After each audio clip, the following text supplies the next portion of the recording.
মিরাজ, আজও নদীতে? শরীর তো ভালো না তোমার। গত দুদিন ধরে জ্বর জ্বর ভাব, তার উপর এই হিমেল ঠান্ডা।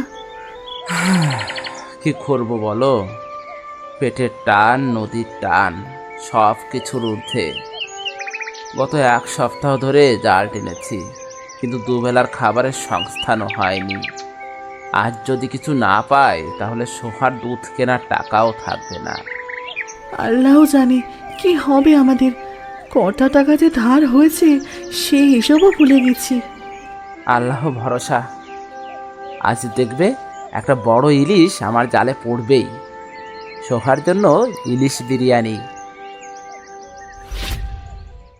এরপর মিরাজ সাহেব চলে যায় নদীতে মাছ ধরতে। আর ওইদিকে সোহা ঘুম থেকে উঠে তার মাকে এসে বলে, মা, বাবা কোথায় গেল? নদীতে গেছে মা, মাছ ধরতে। আজ আমাকেও নেবে নদীতে? আমিও বাবার সাথে মাছ ধরবো। না মা, আজ অনেক দূরে যেতে হবে। নদী আজ খুব শান্ত নয়। তুমি মায়ের সাথে থাকো। আজ যদি বাবা বড় মাছ পায় তাহলে তোমার জন্য ইলিশ বিরিয়ানি হবে, মনে আছে? সত্যি মা? বাবা আজ ইলিশ ধরলে বিরিয়ানি হবে? হ্যাঁ সোনা, হ্যাঁ একদম সত্যি। তুমি তাড়াতাড়ি তৈরি হও, স্কুলে যাবে।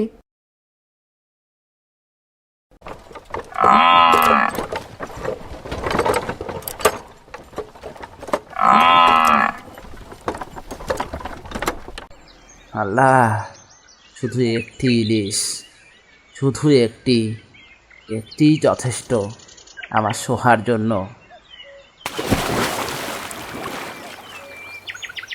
এ কি, কিছুই নেই। গত এক মাস ধরে নদী যেন মাছ শূন্য হয়ে গেছে। জানিস সোহা, কাল আমাদের বাড়িতে ইলিশ বিরিয়ানি ছিল। আমার চাচা ঢাকা থেকে এনেছেন। কি যে স্বাদ! আহা! ইলিশ বিরিয়ানি? সত্যি? ইলিশ বিরিয়ানি কি সত্যি খুব স্বাদ? হ্যাঁ রে, আমার আব্বু বলেন ইলিশ বিরিয়ানি হলো স্বর্গের খাবার। কেমন লাগে খেতে? ও মা, চালে চালে ইলিশের টুকরো, ওপরে জাফরানের সুগন্ধ আর বিরিয়ানির মশলা, সেই ঘ্রাণ একবার খেলে আর ভুলতে পারবি না। স্বর্গের স্বাদ। আমার আব্বু তো কাল 3 প্লেট খেয়েছে। ওনার কথা শুনে সোহা মনে মনে তার বাবাকে বলে, বাবা, আজ তুমি একটা বড় ইলিশ ধরে আনো। আমারও ইলিশ বিরিয়ানি চাই। কিছুই নেই, সব ফাঁকা। এত গভীরে এসেও যদি কিছু না পাই তাহলে আজকে খালি হাতে ফিরতে হবে। সোহার স্বপ্নটা ভেঙে যাবে। আল্লাহ, তুমি কি আমার উপর থেকে মুখ ফিরিয়ে নিলে? আমার ছোট্ট মেয়েটার এক টুকরো সুখও কি তুমি দিতে পারবে না? এবার শেষ চেষ্টা, যা থাকে কপালে।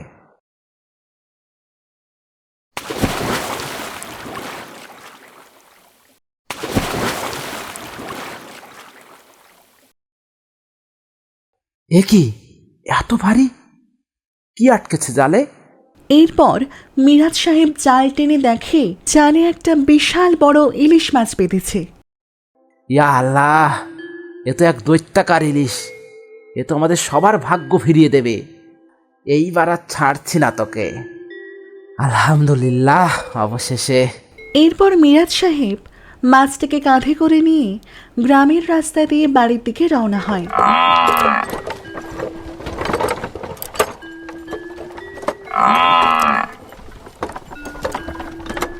হঠাৎ রাস্তা দিয়ে যেতে যেতে দুইজন প্রতিবেশীর সামনে পড়ে যায় এবং তারা মিরাজ সাহেবকে বলে, বাহ মিরাজ, এত বড় ইলিশ কোত্থেকে ধরলে? নিশ্চয়ই আল্লাহর দান। এমন মাছ আজকাল দেখাই যায় না। আজ সোহার ইচ্ছা পূরণ হবে। আজ ওর জন্য ইলিশ বিরিয়ানি হবে। মিরাজ সাহেবের মন আজ অনেক খুশি। সে তার মেয়েকে ইলিশ বিরিয়ানি খাওয়াতে পারবে। মিরাজ সাহেব আনন্দ ভরা মুখ নিয়ে বাড়ি চলে আসে। ও মা, দৈত্যাকার মাছ! বাবা, তুমি তো দৈত্য মেরে এনেছো। এত বড় ইলিশ! মিরাজ, তুমি এটা কোথায় পেলে?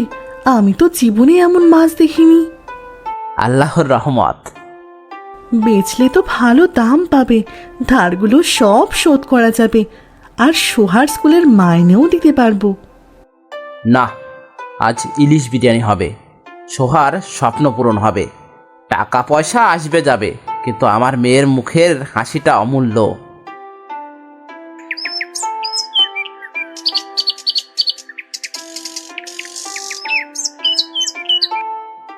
এরপর সুমাইয়া বাড়ি থেকে বের হয়ে তাদের পাশের বাড়ির দাদিমার কাছে যায়, কারণ তারা যে ইলিশ বিরিয়ানি করবে তার জন্য তাদের চাল নেই।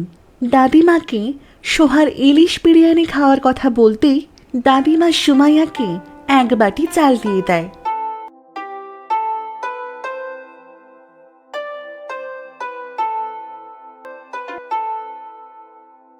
আর সুমাইয়াকে বলে, এই নাও মা, আমার নাতির জন্য রেখেছিলাম, সোহা খাক। তোমরা এত ভালো একটা খবর এনেছো, তার জন্য এইটুকু তো করতেই পারি। আর চাল নেই বলে বিরিয়ানি হবে না, তা তো হতে পারে না। এরপর সুমাইয়া চাল হাতে করে নিয়ে গ্রামের প্রতিবেশী কাসেম কাকার কাছে যায়। কাসেম কাকার কাছে গিয়ে সোহার সমস্ত ঘটনা কাহিনী এবং সোহার ইলিশ বিরিয়ানি খাওয়ার আনন্দের খবর কাসেম কাকার কাছে বলে। কাসেম কাকা সুমাইয়াকে জাফরান, কুমড়ো, বিরিয়ানি মশলা এগুলো দিয়ে বলে, এই নাও বৌমা, আমার বাগানের জাফরান কুমড়োও নিয়ে যাও। বিরিয়ানি আরো সুস্বাদু হবে। আর আমার দোকানে নতুন বিরিয়ানি মশলাটা এনেছি, এটা দিয়ে বানাও, দেখবে কি স্বাদ হয়। আজ সবার বাড়িতে ইলিশের সুবাস ছড়াবে।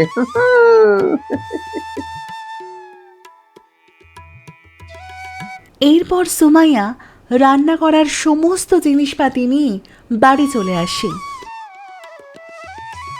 বাড়ি এসে সুমাইয়া দেখে মিরাজ সুন্দর করে মাছ কেটে ধুয়ে বাটিতে সাজিয়ে রেখে দিয়েছে, আর তাতে লবণও মিশিয়েছে। আর পাশে তাদের লক্ষ্মী মেয়ে সোহা দাঁড়িয়ে আছে। বাবা, এই মাছের এত রং! এটা কি সোনার মাছ? হ্যাঁ হ্যাঁ মা, এই সোনালি রঙই তো ইলিশের আসল পরিচয়। এর স্বাদও সোনার মতোই মূল্যবান। আজ তুমি বুঝবে ইলিশ বিরিয়ানি কেন স্বর্গের খাবার।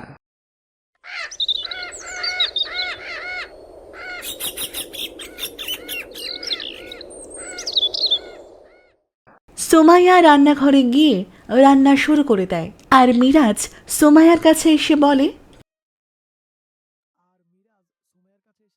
হ্যাঁ, আগে চাল দাও, তারপর হালকা করে ভেজে নাও, এতে বিরিয়ানি ঝরঝরে হবে। এরপর মশলা আর ইলিশের টুকরোগুলো দাও, একদম সেদ্ধ হওয়ার আগ পর্যন্ত জাল দিও। কিছুক্ষণের মধ্যেই ইলিশ বিরিয়ানির গন্ধ পুরো বাড়িতে মাতোহারা হয়ে যায়। পুরো বাড়ি যেন গন্ধে মোমো হয়ে যায়। মিরাজের বাড়ির পাশ দিয়ে দুইজন গ্রামের প্রতিবেশী যাচ্ছিল, কিন্তু হঠাৎ তারা ইলিশ বিরিয়ানির গন্ধ পেয়ে মিরাজের বাড়ির ভেতর ঢুকে পড়ল। আহারে, এমন সুগন্ধ! মিরাজ, তোমরা কি রাঁধছো গো? এ তো ইলিশ বিরিয়ানির গন্ধ। মিরাজের কপাল খুলে গেছে। এবং তাদেরকে খাবার জন্য আবদারও করল, কিন্তু তারা খাবার না খেয়ে মিরাজ সাহেবের বাসা থেকে চলে গেল।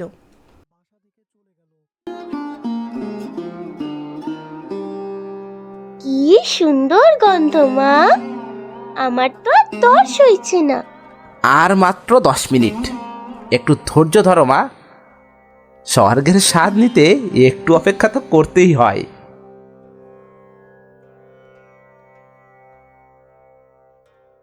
অনেক অপেক্ষার পর ইলিশ বিরিয়ানি রান্না শেষ হলো।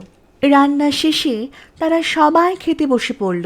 সুমাইয়া সবাইকে ইলিশ বিরিয়ানি বেড়ে দেওয়ার পর সোহা একটু মুখে দিয়েই বাবাকে বলে উঠল, ও কি সুন্দর, আমি আগে কখনো এমন দেখিনি।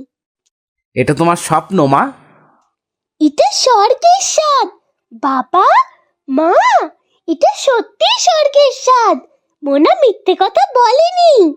আজ আজ জীবনের প্রথম আমার মেয়ে তার পছন্দের খাবার খেলো। আল্লাহ আল্লাহ আমাদের কষ্ট দেখেছেন মিরাজ।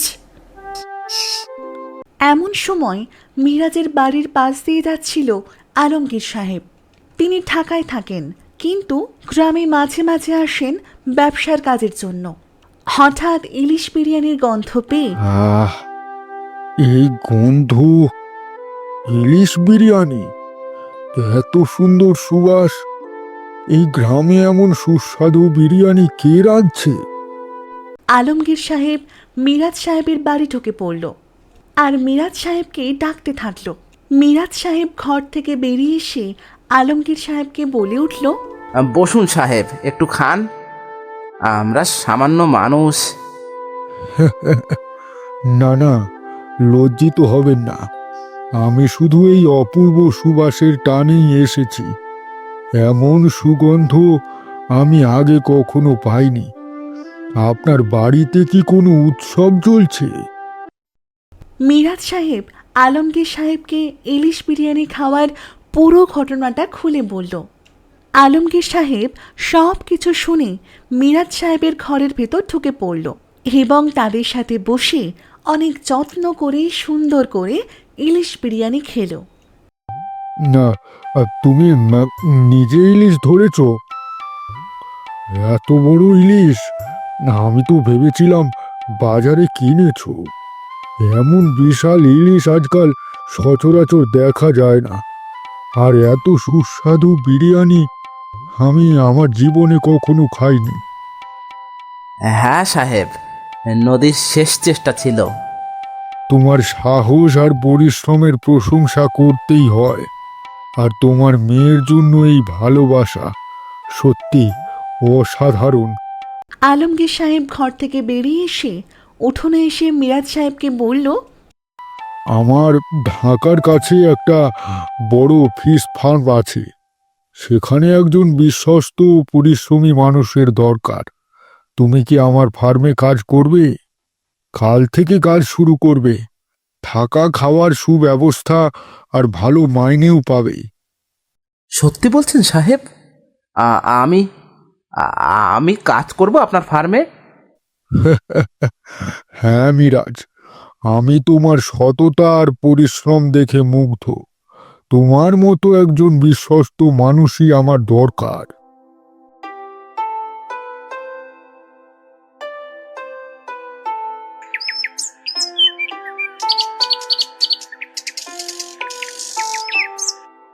বাবা, আজ আবার ইলিশ বিরিয়ানি হবে? হবে মা, কিন্তু আজ শুধু ইলিশ বিরিয়ানির দিন নয়। এটা এটা আমাদের নতুন জীবনের শুরু। এটা আমাদের ভাগ্যের বদল।